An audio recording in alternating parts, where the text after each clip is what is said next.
പരിസ്ഥിതിക്കും വികസനത്തിനും തുല്യ പ്രാധാന്യം കൊടുത്തുകൊണ്ട് സംസ്ഥാനത്ത് ആദ്യമായി പരിസ്ഥിതി ബജറ്റ് അവതരിപ്പിച്ച് താനൂർ നഗരസഭ ശ്രദ്ധേയമായി. പരിസ്ഥിതി സംരക്ഷണത്തിനായി സർക്കാർ നടപ്പിലാക്കുന്ന പദ്ധതികളെ വികസന പ്രക്രിയയുമായി ഏകോപിപ്പിച്ചുകൊണ്ട് സന്തുലിതവും സുസ്ഥിരവുമായ വികസനം ഉറപ്പുവരുത്തുകയാണ് ഇത്തരം ബജറ്റ് കൊണ്ട് ലക്ഷ്യമാക്കുന്നത്. സാമ്പത്തിക ആസൂത്രണത്തിൽ പാരിസ്ഥിതിക പരിഗണനകൾ ഉൾപ്പെടുത്തിക്കൊണ്ട് കാലാവസ്ഥാ വ്യതിയാനം, ജൈവവൈവിധ്യ നഷ്ടം, വിഭവശോഷണം തുടങ്ങിയ പ്രശ്നങ്ങൾ കൈകാര്യം ചെയ്യുന്നതാണ് ഇത്തരം ബജറ്റുകൾ. പ്രകൃതി ദുരന്തങ്ങളും പാരിസ്ഥിതിക വെല്ലുവിളികളും വർദ്ധിച്ചുകൊണ്ടിരിക്കുന്ന ആധുനിക കാലത്ത് പരിസ്ഥിതി ബജറ്റ് വളരെ പ്രാധാന്യം അർഹിക്കുന്നതാണ്. വികസനത്തെ സുസ്ഥിരതയും പാരിസ്ഥിതിക സന്തുലനാവസ്ഥയും ഉപയോഗിച്ച് യോജിപ്പിക്കുന്നതാണ് ഇത്തരം ബജറ്റുകൾ.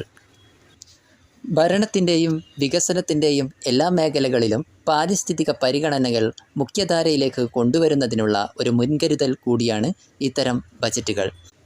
ജലക്ഷാമം, ഭൂഗർഭജല ശോഷണം, തീരദേശ മണ്ണൊലിപ്പ്, മാലിന്യ ദുരുപയോഗം, കാലാവസ്ഥാ പ്രേരിതമായ ദുരന്തങ്ങൾ, വിഭവ സംരക്ഷണം, മലിനീകരണം കുറയ്ക്കൽ, ജൈവവൈവിധ്യ സംരക്ഷണം, സുസ്ഥിര കൃഷി, ജലസുരക്ഷ, റിന്യൂവബിൾ എനർജി പ്രൊമോഷൻ, മത്സ്യബന്ധനം, പരിസ്ഥിതി സാക്ഷരത എന്നീ ലക്ഷ്യങ്ങളോട് കൂടിയാണ് നഗരസഭ പരിസ്ഥിതി ബജറ്റ് അവതരിപ്പിച്ചത്.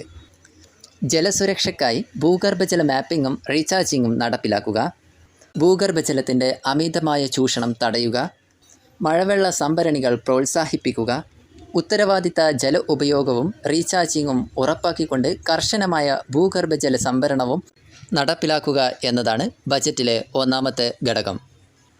മാലിന്യ സംസ്കരണത്തിലുണ്ടാകുന്ന അപാകത മാലിന്യങ്ങളുടെ ദുരുപയോഗത്തിനും ആരോഗ്യ പ്രശ്നങ്ങൾക്കും മലിനീകരണ പ്രശ്നങ്ങൾക്കും കാലാവസ്ഥാ പ്രശ്നങ്ങൾക്കും കാരണമാകുന്നുണ്ട്. ഇത്തരം പ്രശ്നങ്ങൾ തടയുന്നതിന് വേണ്ട നടപടികളും പരിസ്ഥിതി ബജറ്റിൽ എടുത്തു പറയുന്നുണ്ട്. കൂടാതെ കാർഷിക മേഖലയിൽ ജൈവ രീതികൾ പ്രോത്സാഹിപ്പിച്ചുകൊണ്ട് വരൾച്ചയെ പ്രതിരോധിക്കുന്ന വിളകൾ ഉൾപ്പെടുത്തിക്കൊണ്ടും സംയോജിത കൃഷി നടപ്പിലാക്കിക്കൊണ്ടും കാലാവസ്ഥയെ പ്രതിരോധിക്കുന്ന കൃഷിയും മണ്ണ് സംരക്ഷണവും കാർഷിക മേഖലയിലെ ക്രമരഹിതമായ മഴ, മണ്ണൊലിപ്പ്, ഉൽപ്പാദനക്ഷമത കുറയൽ എന്നിവ തടയുന്നതിനുള്ള മാർഗങ്ങളും ബജറ്റിൽ പ്രതിപാദിക്കുന്നുണ്ട്. പ്രകൃതി ദുരന്തങ്ങൾ തടയുന്നതിനാവശ്യമായ നടപടികൾ സ്വീകരിക്കുക, പരിസ്ഥിതി സൗഹാർദ്ദമായിട്ടുള്ള വികസന പദ്ധതികൾ നടപ്പിലാക്കുക, ദുരന്ത നിവാരണ പദ്ധതികൾ തയ്യാറാക്കുക, ദുരന്ത പ്രതിരോധ ശേഷിയുള്ള അടിസ്ഥാന സൗകര്യങ്ങൾ പ്രോത്സാഹിപ്പിക്കുക, അതിനുള്ള അവബോധം ജനങ്ങളിൽ വളർത്തിയെടുക്കുക, കമ്മ്യൂണിറ്റി ദുരന്ത തയ്യാറെടുപ്പ് പരിപാടികൾ നടപ്പിലാക്കുക എന്നിവയാണ് മറ്റ് പ്രധാനപ്പെട്ട ലക്ഷ്യങ്ങൾ. അന്തരീക്ഷ മലിനീകരണം ലഘൂകരിച്ച് വായുവിൻ്റെ ഗുണനിലവാരം മെച്ചപ്പെടുത്തുന്നതിന് വേണ്ട പദ്ധതികളും ഈ ബജറ്റിൽ ഉൾപ്പെടുത്തിയിട്ടുണ്ട്. കൂടാതെ ഊർജ്ജ സ്വാതന്ത്ര്യത്തിലേക്കുള്ള യാത്ര ഉറപ്പുവരുത്തിക്കൊണ്ട് സീറോ കാർബൺ എമിഷൻ ഉറപ്പാക്കുന്ന പദ്ധതികളും ബജറ്റ് നിർദ്ദേശിക്കുന്നുണ്ട്.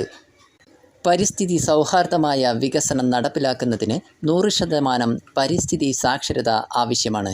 അതുകൊണ്ട് തന്നെ പരിസ്ഥിതി സാക്ഷരത ഉറപ്പാക്കുന്നതിന് വേണ്ട പദ്ധതികളും ഇതിൽ ഉൾപ്പെടുത്തിയിട്ടുണ്ട്. ഇത്തരത്തിൽ വികസനത്തിൽ പരിസ്ഥിതിക്ക് ഊന്നൽ നൽകിക്കൊണ്ടുള്ള ബജറ്റാണ് പരിസ്ഥിതി ബജറ്റ് എന്ന് അറിയപ്പെടുന്നത്. വർദ്ധിച്ചു വരുന്ന പ്രകൃതി ദുരന്തങ്ങളുടെ പശ്ചാത്തലത്തിൽ കേരളമാണ് ആദ്യമായി ഇന്ത്യയിൽ പരിസ്ഥിതി ബജറ്റ് അവതരിപ്പിച്ച സംസ്ഥാനം. പരിസ്ഥിതിക്ക് ദോഷം വരുത്തിക്കൊണ്ടുള്ള ഏതൊരു വികസന പദ്ധതിയും അത് നടപ്പിലാക്കുന്ന മനുഷ്യന് തന്നെയാണ് ഏറ്റവും ദോഷം വരുത്തുന്നത് എന്ന ബോധം വളർത്തിയെടുക്കേണ്ടതിൻ്റെ ആവശ്യകതയാണ് ഇത്തരം ബജറ്റുകൾ സൂചിപ്പിക്കുന്നത്.